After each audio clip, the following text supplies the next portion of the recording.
ये बात उन दिनों की है जब मेरी नई नई नियुक्ति फॉरेस्ट ऑफिसर के पद पर अंबिकापुर के चेंद्रा के घने जंगलों में हुई थी। नेक्स्ट वीक से मेरी पत्नी एलिना भी यहाँ मेरे साथ ही रहने वाली थी।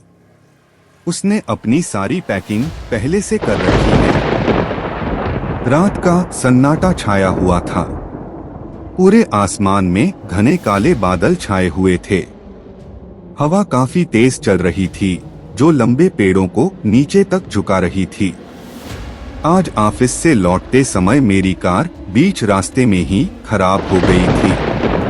मैं बहुत घबरा गया कि अब क्या करूं। जंगल अत्यधिक घना था और सड़क भी कच्ची सी थी। वैसे वहां से मेरा फॉरेस्ट हाउस अब ज्यादा दूर नहीं था, परंतु इतने घने जंगल में वो भी इतनी रात गए पैदल घर जाना बहुत ज्यादा रिस्की था। मैंने अपनी कार लॉक की और तेज कदमों से अपने घर के लिए निकल पड़ा।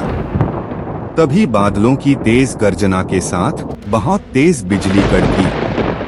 पूरा जंगल थर्रा गया और ऐसा हर 10 मिनट में रुक रुक कर हो रहा था। कुछ ही समय में बारिश होने वाली थी। ऐसी स्थिति में मेरा शीघ्र घर पहुंचना बहुत जरूरी था। मैं तेजी से चला जा रहा था। मेरे पैर मानो अब जैसे मेरे वश में ही नहीं थे और वे उत्तरोत्तर अपनी गति को तेज करते चले जा रहे थे। अचानक मुझे ऐसा लगा जैसे कोई मेरा पीछा कर रहा है।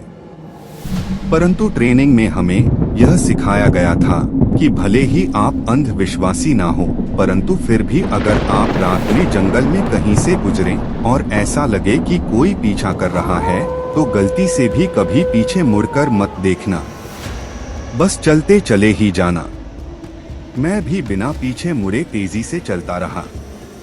मेरे पीछे से अब अजीब सी डरावनी आवाजें भी आना शुरू कर दी थी, परंतु फिर भी मैं अपनी पूरी हिम्मत के साथ इस अंधेरी तूफानी रात में तेजी से चलता चला जा रहा था। अचानक मैंने देखा कि मेरे लाख कोशिश करने के बावजूद मेरे चलने की गति कम होने लगी। मैं जितना तेज चलने की कोशिश कर रहा था, मेरे पैरों के चलने की गति अनायास ही उतनी धीमी होती जा रही थी।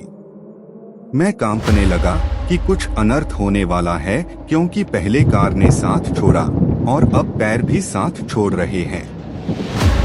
डर के मारे मेरे पूरे शरीर में शिवरिंग होने लगी थी। मैं और घबरा गया क्योंकि अब तो मेरे पैर धीमे होते हुए एकाएक रुक गए, जैसे किसी ने उन्हें रोक लिया हो। परंतु तभी मैंने देखा और तब मुझे समझ आया कि अच्छा, ये तो मेरा घर ही आ गया है।